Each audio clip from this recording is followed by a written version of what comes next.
everybody, to episode 34 of That Moment Heart to Heart Talk. And today I'm here with Daniel DuVall. And for everyone who, before I even introduce Daniel, before any of that goodness, for anyone who is joining us for the first time or returning, this is a talk to really inspiring people about their life journey and their growth through struggle. I'm an expert in post-traumatic growth and obsessed with wanting people to know that they not only can be resilient and cope, but they can also thrive and grow and ripple affect their entire community and family because of it. So, Daniel, welcome. Welcome to this chat. Thank you. Yeah. It's crazy. As you were just talking, you brought up two words that I have on my alarms every day, on what I'm trying to be. And I'm trying to be present, inspiring, and resilient. Um, Ah, so I found that just very cool that linked up. very cool. So wait, tell me about that before you even introduce yourself. So you have you have a screen when your alarm goes off. You see these three words.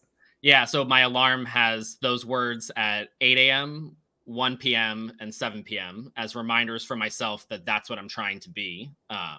So it kind of is like a short mindful moment where I can like take in those words. Am I doing that? So it's almost like a quick journaling session through a phone alarm. I love that so much. See, this is Yeah. why I love talking to people like you because not even 2 seconds, and we have a tip on how to not only be mindful but also level up your game. And I love that. Love it so Yeah. much. Daniel, I met you through, and this is what I love about this show because every time I connect with someone, I always ask, hey, you're an inspiring human. Who's another inspiring human that has touched you, who's Hmm. in your, guarded circle?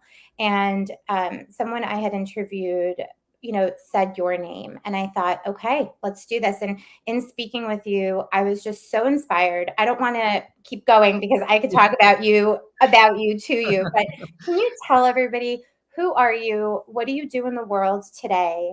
How do you inspire others? Um, First, I firstly am a husband and a father, and I feel like that's something that I want the world to know is like that is my primary job and like what I do. That is at the core who I am. I work as a transitional life coach, and right now I'm helping men kind of get in tap with their authentic selves and kind of find who they are. And while doing that, kind of linking in with the work world, finding a job that aligns more with their passion and purpose while they discover who they are. Um, Mhm. and I was a former elementary school teacher for a decade. Did a little dabble in banking, hated it, but kind of have worn many hats through my adult life, but most of them have circled around service and support. Oh, I love it. What really got me was this transition that you made from being an elementary school teacher to doing what you're doing now, and Mhm. knowing a few men, quite a few men actually, in the men's workspace. It takes something to be there, right? Mhm. And it takes something to be able to lift some of the important aspects of what men are dealing with. Mhm. And I wonder if you can talk a little bit to that. Like, I'm just so, I want you, it's so juicy. I want you to share with us, like, how did you transition from being an elementary school teacher to doing what you do now? Because that's a jump. Oh, it's a huge jump. You know, I have two sons, so my older son is going to be 4 in about 3 weeks, and then my younger son just turned 2. And when my younger son was born, I was on paternity leave for about a month, and it was a lot of stillness and a lot of quiet because he was sleeping a lot. And during that time, I started listening to podcasts and really started kind of being introspective, and I had this aha moment that I essentially hated myself, that I didn't like the direction my life was going. Mm. And I think that's hard because from the outside world, everything seemed great. I had 2 kids. I have a wife that I love. Like I had a job that I enjoyed, but inside I just felt like something was off. And so Mhm. that kind of started the ripple effect of change for me. And I realized that I was no longer passionate really about teaching. And as a teacher, I didn't feel like it was right for me to continue doing something I wasn't passionate about because it wasn't really about me. That affects the kids, and that's not Mhm. fair. Um, and so I ended up deciding to leave teaching, and then COVID hit, and I almost feel like that was the world telling me that I made the right choice. And Mm. then was trying to figure out what I wanted to do. I knew it had to be about service and helping people. So I ended up finding a local gymnastics gym that I really aligned with their mission and what they were doing. And then as I was in it, I learned that it was a real challenge to my boundaries. And the time didn't fit with my family. And so left that, happened upon this coaching school, fell into that, like took a big leap of faith in myself because it was terrifying. But I did it. And I think it was the best decision I've made, as hard as it was. And 6 months later, certified and started my own business, which is terrifying in itself. I'm like, for anyone who is an entrepreneur or is thinking about it, like, I don't think entrepreneurship has anything to do with business. It's all mindset. It's so much mindset stuff. And yeah, so I'm here, but it's scary to make changes, especially when you don't know what's going to happen. And I think, especially for men, I think uncertainty is not something that we deal well with. So we tend to sit in the known, and we don't want to change. Um, yeah. Yeah, yeah. As I'm listening to you, I'm thinking about all of the different mindset obstacles that can possibly come about. Hmm. And I'm not a man, but I'm thinking what could be there, right? So I Hmm. remember when you and I were talking, you were sharing with me that you shared that with your wife at some point. Hmm. You had this, I'm not going to bring up the conversation unless you want Yeah. to, but this conversation of like, I'm not happy, right? And then like I'm thinking dealing with that plus the maybe expectations that society or you yourself had about yourself and your role in the family and Hmm. mentioning being a dad that stayed home and kind of cared for the kids, and you have a lot of very passionate and powerful thoughts about that. um Yeah. what are they? Well, so my wife and I talk about it all the time. I almost feel like in our relationship, we have almost like switched stereotypical gender roles, which I also don't want to say because I feel like that's not fair. But it's, I quit teaching and I stayed at home with my kids during most of COVID, and I was probably responsible for 80% of their childcare, um, making meals, cleaning the house, watching them so that my wife could work. And I'm very fortunate and proud that she makes the kind of money she does that I could do that. But it's interesting because I think that brought with me a lot of self-judgment and judgment from other people about, like, what are you doing? Like, what's your Mhm. plan? Like, what are you going to do next? And my wife and I talked about it constantly, and it's like, we're good.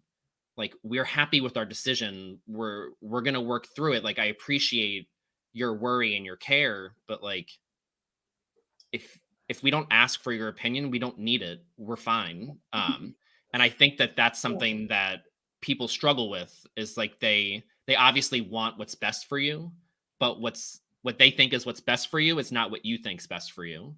Mhm. And I think that's something that I've learned over the last year too, about like unconditional love, is like, I obviously want my kids to be happy, but I want them to be happy doing what they want to do, not what I want to do. I Mhm. think society tells us, like, you're a guy, you don't have a job, you need to find a job. Like, what are you going to do? How are you making money? I contribute to my relationship and my family in more ways than money. And I think we need to, as a society, understand that. Um, I have such a bigger appreciation now for stay at home parents, because that is an underpaid job, an unrecognized job, unfortunately. And most of the people that do that are women, and we almost like devalue what they're contributing, when, like, if they didn't do what they did, that husband, that other partner couldn't be doing what they're doing. So why is it that we put so much emphasis on the money part and we don't put the emphasis on taking care of your kids, taking care of your house, making sure you're healthy? Like, um, yeah, I just get very passionate about it because I feel like it's a conversation we need to start having. And I think men are afraid of having it because it almost seemingly is an attack on their power. Um, Mm. and yeah. You're asking really great questions and bringing up really important topics. Um, in the realm of parenting, and you just mentioned, kind of modeling, right? Like we Mhm. model for our kids in terms of how, you know, I I'll say it this way, when I work with parents, and I think I shared this with you in a private conversation, it's like, why are parents having children? Why are people Mhm. deciding to give birth to a child, like a life, right? And Yeah. then they have a child, and now it's like there are all of these, and we can't help it because we're human, these expectations based on past experiences, based on culture, based on Mhm. what our parents want, based on so many different things that are outside of our true essence, right? There she Mhm. goes, Yep. my Vanna. So, you know, I think the goal sometimes, and the challenge sometimes, is to support people in raising children that are joyous based on what they're doing, because it's what really is coming from their essence, what they want to do in this world. Mhm. And oftentimes, parents who want to raise children like this are not doing it themselves because they're stuck in corporate America, because they've, not that corporate America is terrible, but Yeah. like there's so many people that are doing things because that's their path from college on, or, whatever Yep. it is they chose to do. So they don't get to model that because they don't have this time to kind of like look within. And you're saying you not only had the time, but you created the time because there was this point. Because when we talk Mhm. about post traumatic growth, we talk about like there's a pain that's greater than the pleasure, right? Of like Yeah. whatever it is that you're going through. And for you, can you elaborate on what was that like point, Daniel, where you were just like, I can't do this anymore. Like this is not going to go well if this continues. Like what was that point for you? Um, so as I like when I started teaching, I was very passionate about it. There was a lot of flexibility, and I really went into teaching because of relationships. I'm a big relationship connection person, and I feel like as my decade of teaching went on, it became less about the kids and more about things like testing and numbers, and that just wasn't me. And I can truthfully say that if I had stayed at my previous school, I think I would have taught a little longer. But I switched schools, and I just think the environment for me was not ideal, and so I think it almost sped up my decision. But I just realized that there were so many days that I was having a hard time going into work, like convincing myself to go. Mhm. Um, and I think in that winter, after I had said, like, I'm not coming back, I'll finish the school year out because I don't want to just leave mid year. But in like January, February, I had a few days that I got home and I told my wife, I don't know how many more of these days I can handle. Um, and then COVID hit, and I really think that was my blessing in disguise because I don't think I could have made it through the rest of that year. Um, but that allowed me to have a little more space to myself and to, kind of slowly end this era and like deal with it better before moving on. And it almost allowed me a long period of time to grieve the change that I was going to go through. Mm. Because I think that that's something too that we don't do enough is when you have these transitions or changes, you almost need to give yourself a time to mourn the loss of what you had because that's what you're Mm. doing. Mhm. I was leaving behind this decade of my life and this person that I was to move into something that I had no idea about. And that's scary and it's sad at the same time because not only am I leaving this job, I'm leaving the people that I was in the job with, like, and giving myself that opportunity, that extended opportunity to kind of deal with all of the emotions that were coming up made the last day of teaching a little easier for me because I had prepared for it. Mhm. And yeah, it just like for me, I think those transitions and giving ourselves an opportunity to emotionally go through them and understand that it is you've lost something. And it wasn't just me either. It was my wife too. Like it it's a shift for her as well. And so giving her an opportunity to be upset or go through whatever emotions she needs to go through to acknowledge that this change is happening, Mm. is powerful. Thank you so much for sharing that because Yeah. Sorry, I'm like we I was getting a little emotional, like oh, thinking yeah. about it. Yeah. Yeah, well, before I even go on, what was there for you? Um, I'm just an emotional person and I can feel it right now.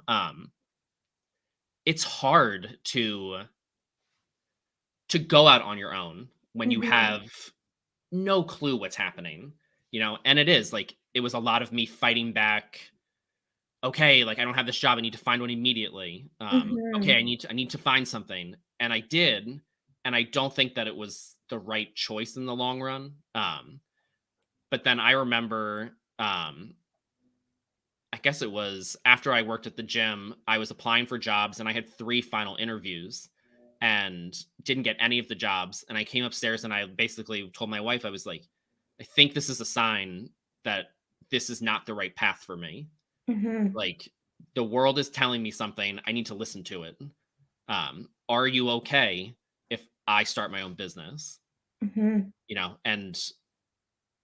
And it was scary, and I think I've realized too that I thought I was afraid of failing, but I realized that what it was not a fear, it was an embarrassment, and it was an embarrassment to start small. Uh, mm, and I think for me, that was the scariest part because 'cause I'm basically telling the world, "I'm doing this on my own. I'm gonna do this, and now if mhm, it doesn't work, it's on me." mhm, But it's like, I'm starting this, I'm not gonna start making millions of dollars. Like, I'm literally starting at 0.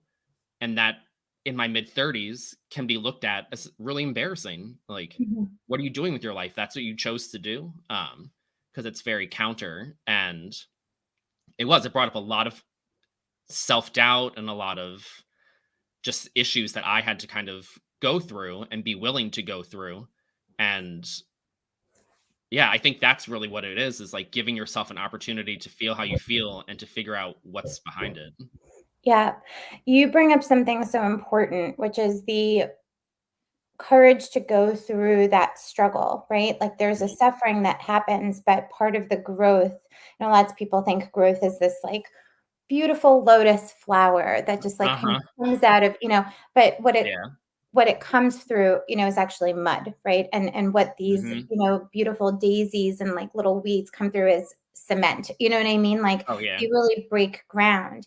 And thanks so much for sharing that Yeah. personal tidbit there because there is a grieving, I think, that happens when you're transitioning from something that is more certain and more, fulfilling an expectation, Hmm. and then saying, "Hey, like, I'm doing something completely different," and this shame, this aspect of shame, Hmm. associated with all of that.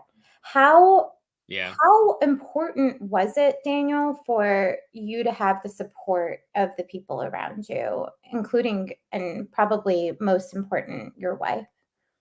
It was huge. And it's interesting too because so my best friend and I are very close. Like he really is my most intimate relationship outside my wife.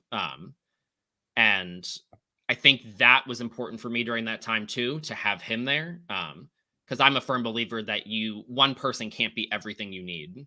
Um, that you need other people, and I think men in particular need other men to talk to. Mhm, I actually like just did a post about this, how I feel like men dump on their spouses, especially in heterosexual relationships where they almost act like they're their therapist. So they just like dump all their stuff on them and it's not fair. You need somebody else to go to. Um, but I had my wife and I had my best friend and my family slowly came around. That was just such an interesting dynamic in and of itself because again I feel like your parents want you to be happy, but I almost feel like sometimes they want you to be happy on their circumstances or on their terms. And so that was a difficult challenge for me. And but I did. I had those two, and I had these pockets of people that were just genuinely very supportive of what I was doing and the mission I was going through. And then I met all of these people through my certification school that very like-minded, going through similar things. And I would say within 4 months of meeting some of these people, I had deeper connections and relationships with them than I did friends that I've known for decades. Yeah. And I genuinely believe it was because we were vulnerable and open about our fears and the things that weren't going well for us and just being honest, Hmm. which has made me, I guess, have a lower tolerance now for surface level conversations. Because I just realized that you can deepen connections so much faster if you're just truthful and vulnerable, which is brave, like, and it's hard, but it's so worthwhile.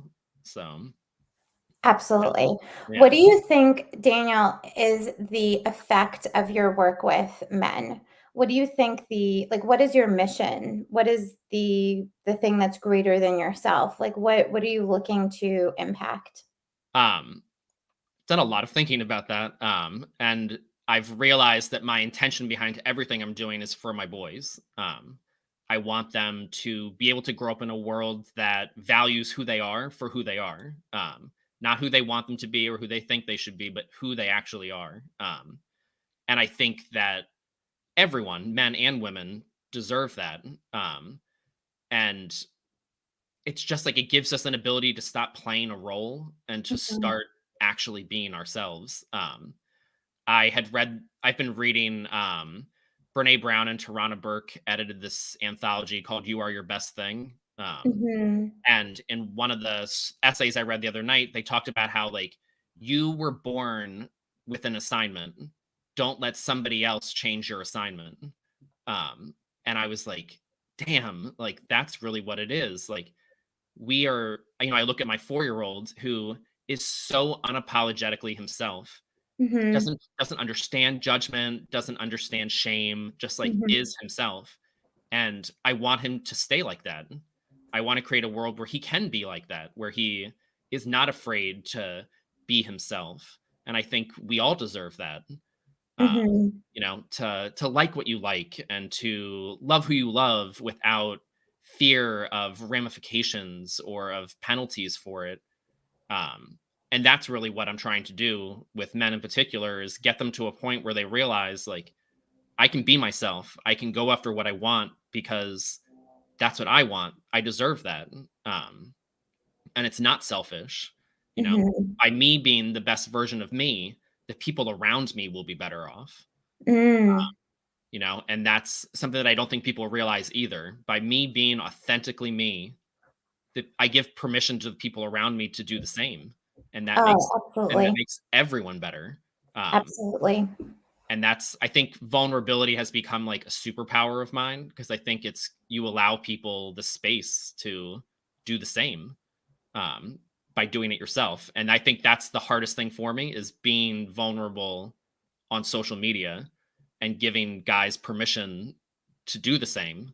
Um, but somebody has to do it, in Mhm. order for that ball to start rolling. And so, as Mhm. uncomfortable as it is at times, I'm willing to do that because of my boys. Like, that's my Mm. motivation. I love that so much. What are some of the things that you've heard as feedback from people who are connected with you through social media who, may have things to say? What's something that you've heard that just kind of threw you or excited you or kind of made you go, "Oh, yes, I'm doing this and it's a good thing."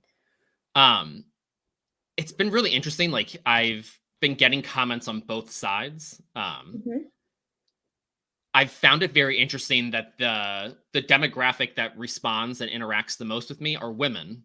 Um, and that's something that a lot of my friends that are in the coaching space, men's coaching, we've talked about is like, how do we translate this engagement of women to the men in their lives? Like, how do we kind of flip that? Um, and I had a conversation with this guy the other day about how he's like, guys, guys aren't going to share it. It's going to be used against them. So they're just not going to share. And I was like, I get that, but like, you have to for your mental health and emotional well-being, you have to have somebody or a space that you can go to where there isn't judgment. Um, and I feel like that's what I've been trying to create is this space. Like I do men's groups. I do them now 4 times a week. I have this podcast that I've been developing with just like having raw, open conversations in hopes that people realize like you can have these talks and you're not going to die. Like you'll be okay. Um, Really, like, what do you have to lose?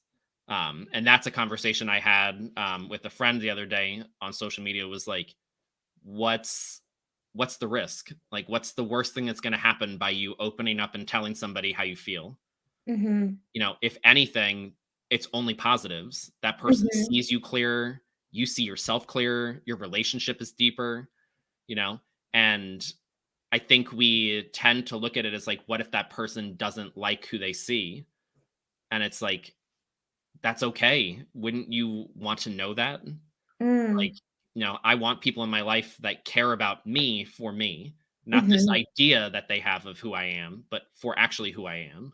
Yeah. Um, and so getting into those conversations has been super cool. And I think social media is that platform to reach different types of people. And to start conversations, because I think that for me is the big thing. Just we gotta have conversations as hard as they're going to be. We just have to. That's where it starts.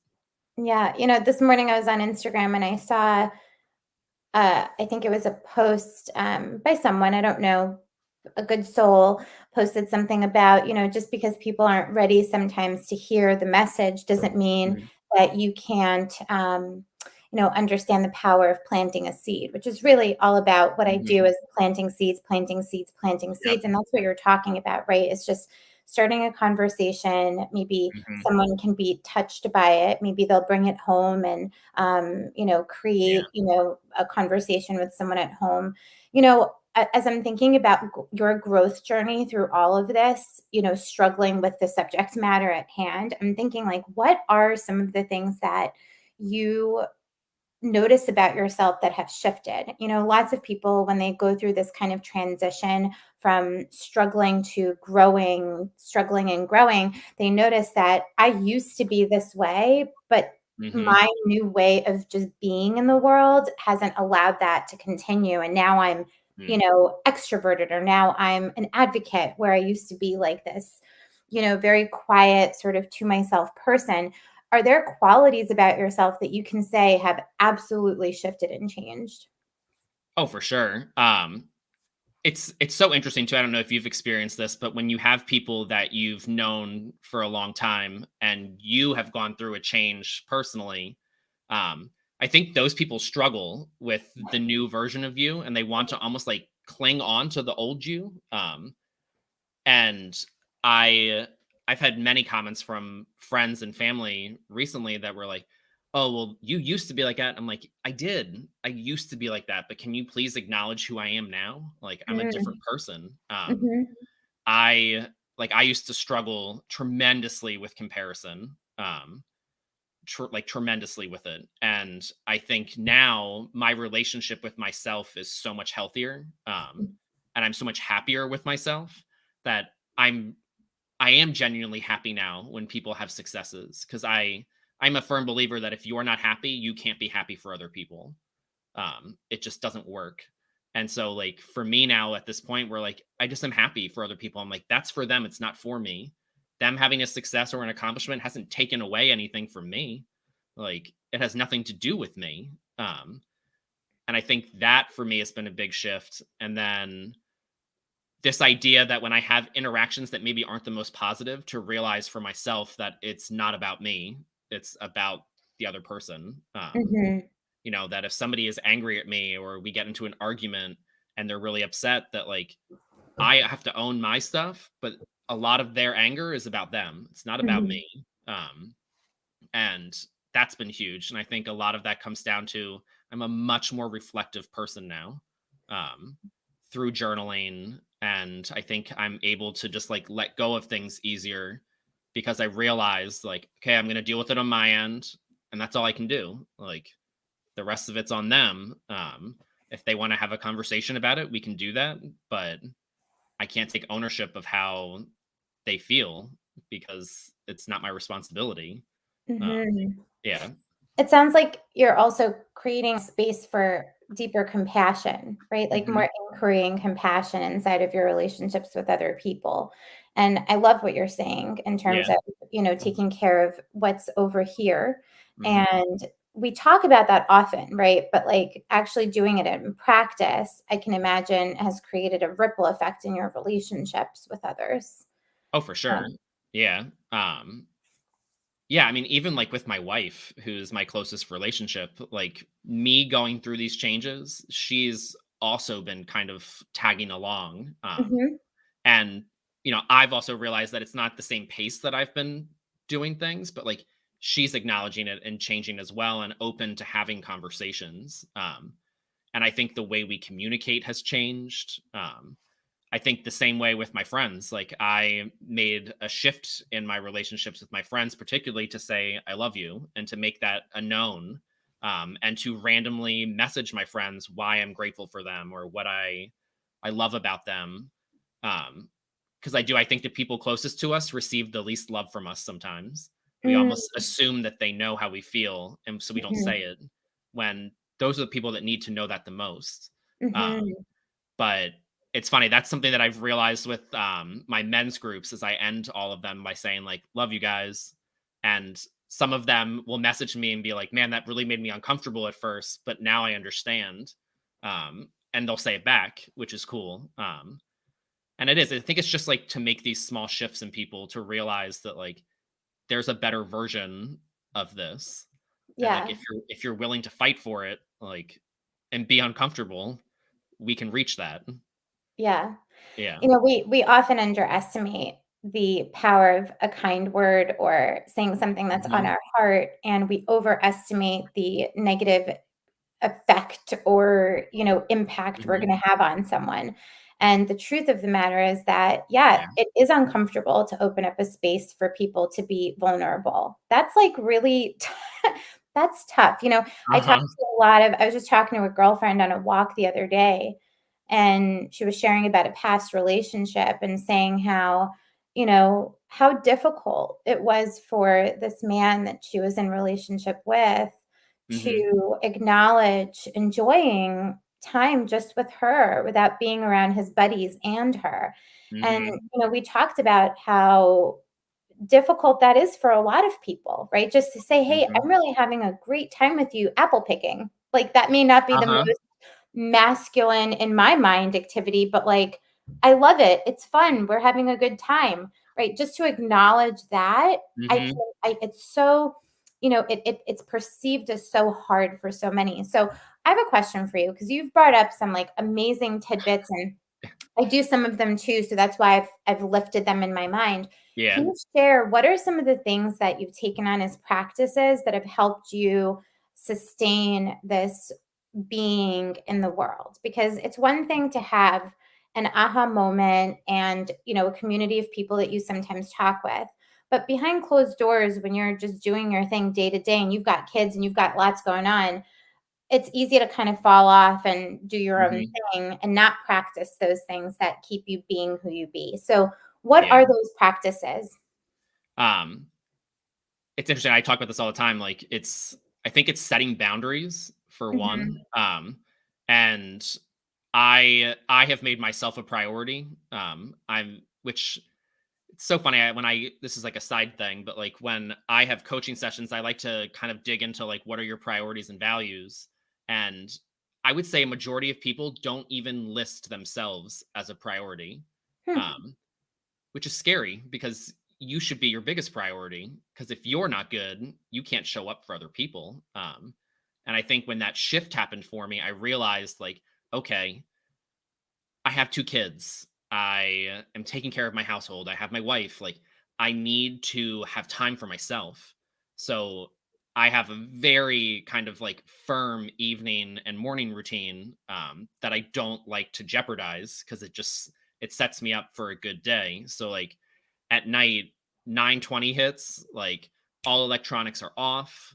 TV, phone, everything is away, upstairs, getting ready for bed. I like to read in bed and then lights out by 10.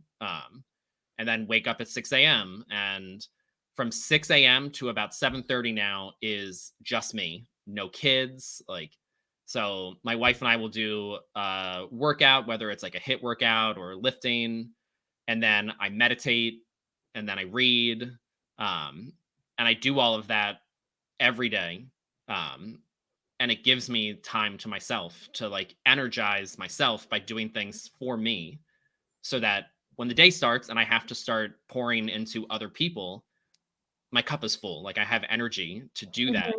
Mhm. And then giving myself opportunities during the day to close my eyes, take a few minutes to just like be by myself. But I think routines are huge. You Yeah. know, think about like how much panic you have if you like wake up 10 minutes before you have to leave your house and you're like running around and it's chaos. Like that's how you're starting your day Mhm. by choice. Mhm. Or people say like, "Oh, well, like it's a choice." Mhm. Like you made that decision for yourself. And so for me, like, by the time 8 a.m. hits, I've been up for 2 hours. I've accomplished all of these things. That feeling is amazing. Mm.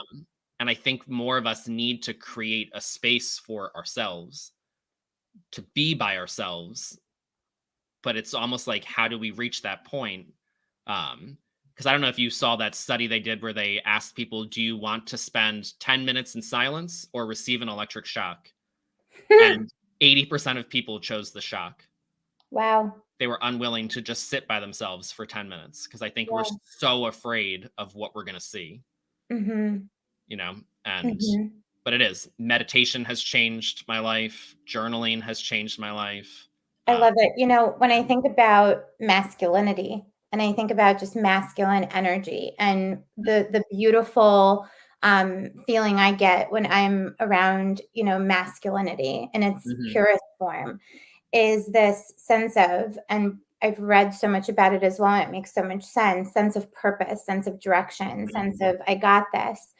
And I can't imagine having that sense of intention and purpose and direction without giving yourself that space to be with yourself and to kind of harness all of that, before starting to be with others. Mhm. And I've known men who have these routines and they've helped so much just keep them in the not just directed. We kind of Yeah. sometimes think, we just need a direction. That's just what we need. But there's a Yeah. distinct difference between direction and intentional direction. And I Mhm. think that's what you're really bringing to light here. Yeah. And I love that so much. And no, I do not know about that study, but I'm fascinated. I would love for you to send us some more information. And Yeah. I'm not surprised. I think we were just at a retreat, a couple of friends and I, at Kripalu. I don't know if you've ever been, but No. it's a yoga retreat in the Berkshires. It's beautiful. It's a Oh, gift to nice. myself. It was gorgeous. And I remember we had like the morning breakfasts are silent. So you can Mm. have the breakfast in the dining area where it's silent, or you can take your food out to the lawn and be in Mhm. nature, or go to the room, the sunroom across the way. Oh, nice.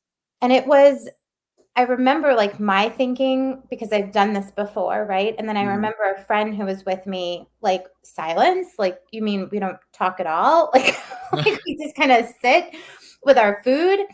And yeah, there's this, I take it for granted, right? But Mhm. this natural like shock that people go through around, well, what do I do if I'm not Yeah. communicating?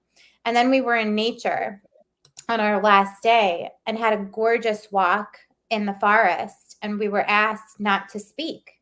And I Mm. noticed how incredibly intuitive you can become when you just open up your senses to what nature has to share.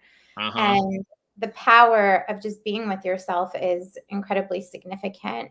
Mhm. I'm wondering, like, Daniel, what we talked a little bit Mhm. about men, right? And all of that. What's your definite, because I'm not going to bring up, all the different things right now that are being said about masculinity. And then there's these like, phrases being thrown around toxic masculinity and all of these different Mhm. things going on over the last, some months and years around it. Yeah. What is your like, what is your message to people about men, about masculinity? What is the thing that you want to turn on its head? And what is your definition of masculinity for yourself? I know that's a huge question. Yeah. Tackle it how you want. um, I've been doing a lot of thinking around the words like bravery and courage, because I think that those are traditionally male traits. Um, but I've been doing a lot of thinking around like when we use those words with men, I think we're using those words in relation to physical bravery and physical courage, um, but not the mental emotional stuff. Because how can you be considered brave if you're unwilling to share how you feel? Like, how is that courageous that you're afraid to talk to somebody about your feelings and your emotions? And so I almost feel like masculinity should really just be about like owning who you are, Mm, um, the positives and the negatives, because we mhm, all have things that we're working through, but owning up to them, um, and acknowledging the areas of weakness, and acknowledging that you're working on them. mhm, Like it is like my wife and I have talked about it before. Like I want my kids to be good humans. I don't want them to be good men. I want them to be good humans. Like I want you to be a good person. Um, and yeah, you're gonna have your moments of masculine energy and feminine if you choose to look at it that way. But like at the end of the day, like be a good person. Um, and I agree. I don't like the term toxic masculinity. I think there's a lot of things about being a man that I love, and there's a lot of really good things about being a man. But I think that there are some issues that we need to kind of bring up and discuss, and it's taking ownership of like, why do I feel this way? It's a simple thing like my wife makes more money than me. Why did that threaten me at first? Like why was that like a shame for me? And it wasn't until we had the conversation where she said like, you and I both work the same amount. And she's like, and if we were to argue it, you probably work more than I do. I just mm, happen to work in a field that pays more. Why mhm, why does that mean that your job is valued less? mhm, But just simple things like that. But I think masculinity needs to be undefined and then redefined. And I think it's different for every person. And you need to figure out what that means for you. But I think a lot of it comes down to ownership. Like mhm. owning your decisions, owning your weaknesses, your strengths, um, and being willing to grow.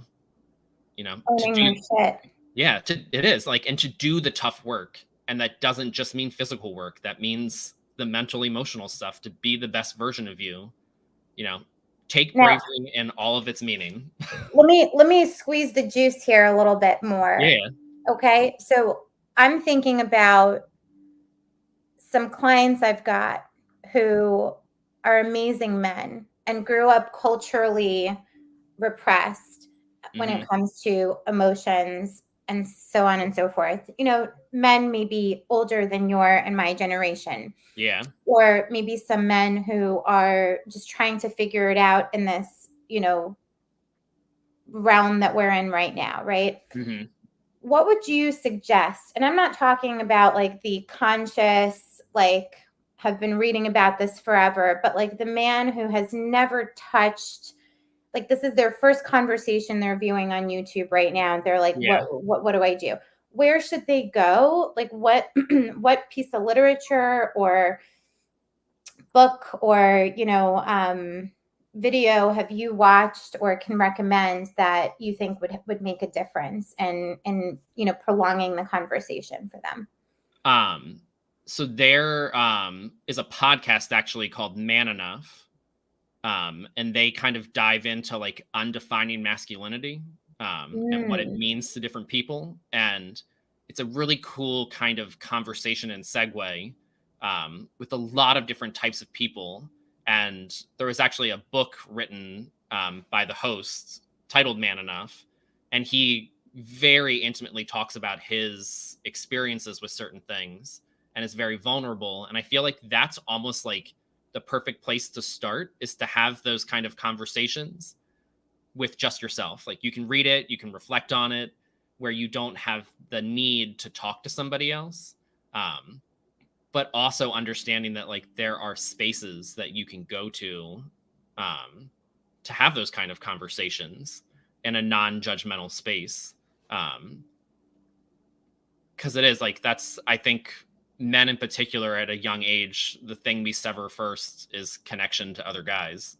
Um, Mm, and it's really unfortunate, because if you look at the mental health crisis that we have in our country, a lot of it, I think, for men is self-inflicted, because we're so unwilling to talk to each other. And so we end up isolating and becoming like the lone wolf. It doesn't work. mhm, Like, I don't know if you've seen like the recent numbers on suicide and stuff. Like, it's almost 80% of them are men, and the mhm, majority of them are white men. mhm. And a lot of it is like feeling alone, and we need to figure that out, and the best way is to open up and connect. But it's hard. Like, don't get me wrong, like it is hard work. It's not comfortable work.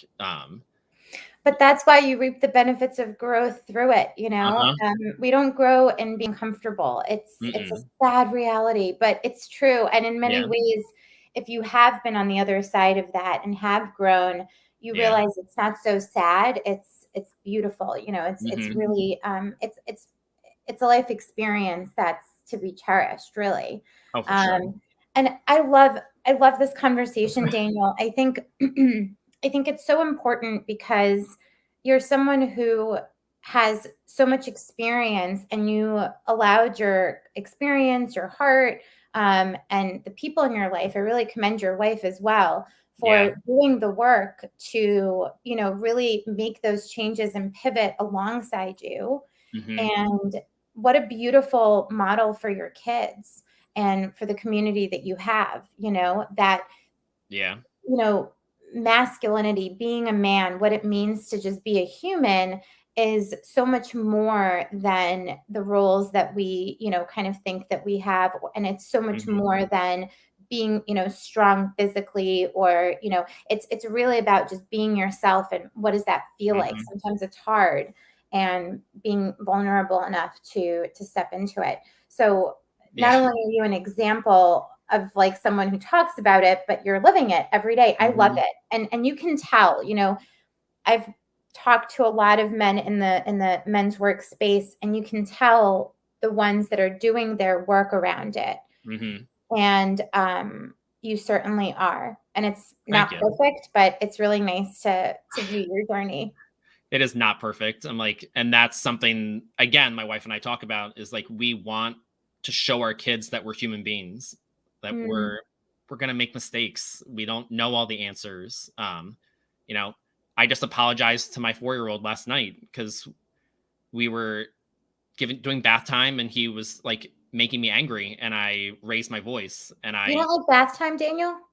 no, not all the time. But like, I raised my voice, and I immediately felt awful. Yeah. And so like, I had to like sit him down and apologize, and like take ownership of the fact that like I messed up. Like, Mm. and I'm sorry. Um and I think that's something that I really want them to see, is like, we're figuring this out too. I don't know all the answers. I'm gonna make mistakes. I'm gonna own up to them. I'm gonna apologize. I'm gonna get emotional sometimes. Like, I tell my boys all the time, like, you just said that or did that, and that really hurt my feelings. Like, I need you to understand that like what you did made me sad. Mm. And not trying to hide them from that. Mhm. We when my wife and I get in arguments, I want my kids to be there. I want them to see what healthy arguing looks like. Um, Mhm. because it exists. It's going to happen. Don't just brush it under the rug. Like, you need to deal with it. Um, but in a healthy way. Because it is Mhm. like, my wife and I's mantra is like, it's me and her versus the problem. It's not me versus her. Because Mm. if it's me versus her and one of us wins, we both lose. Yeah. So it has to be us versus the problem. Um, Yeah. and I want my kids to see that.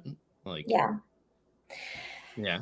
This beautiful conversation, and in my researcher mind, I'm like, oh, he's hitting all of the domains of growth. I mean, like spiritually, and we didn't really hit religion, but just like spiritually, so much more enlightened. Your Yep. relationships, your ability to see possibility in the future, and the strengths that you see within yourselves that you didn't have before. I mean, so many different aspects of this, all because you took a chance on being vulnerable and being courageous enough to step Uh-huh. through that. Daniel, this is awesome. And I Yeah. know that you have an Instagram. Yes. It's there on the banner. And for people listening, can you tell us what it is and what's the best way people can get in touch with you if they want to be coached, or if they are looking to have another conversation or be interviewed on your podcast? Yeah. So my Instagram is mindful size. And on there I have a link actually for like my calendar to schedule any kind of discovery call. I also have a Facebook group that I can send people through that. And that's kind of where I post like my links for my men's group. Mm-hmm. But yeah, social media is the best way.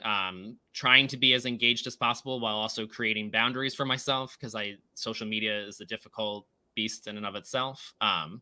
But yeah, that's for me right now the best way to kind of get in touch and figure out where we can move forward. And it's almost like taking a leap of faith in yourself and reaching out. I think that's the hardest part, is just the initial contact, but it will be worth it. I love it. Thank you Yeah. so much for this Yeah. conversation. This Thank was you. I'm great. like, I could talk for hours.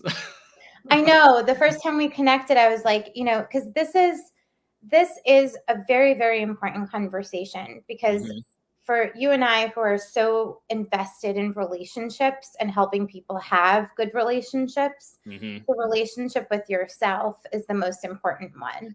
Yes, it And is. so really this conversation, yes, was about masculinity and being a man and what it truly means to you, but it was also about, the relationship that you have with yourself and being honest, being Mhm, authentic, and being true to what it is, no matter how ugly it may look or how uncomfortable it may feel in that moment. So mhm. truly a very, very important conversation. I hope that people will listen. And for those of you that are listening on the replay, let us know what you think if you want to get in touch with Daniel.